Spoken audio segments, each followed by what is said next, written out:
এই কোশ্চেনের বিষয়ে জানতে চাচ্ছিলেন।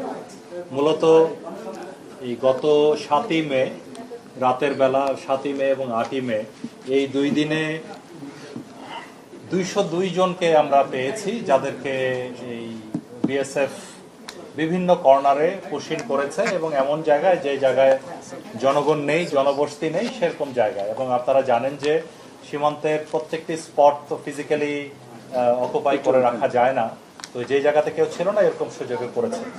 এই 202 জনের মধ্যে আমরা পরে আমাদের মাননীয় উপদেষ্টার নেতৃত্বে আমরা আমাদের মন্ত্রণালয়ে মিটিং করে তারপরে সিদ্ধান্ত নিয়ে তাদেরকে পুলিশের মাধ্যমে, এসবির মাধ্যমে ভেরিফিকেশন করে যাদেরকে বাংলাদেশি পেয়েছি।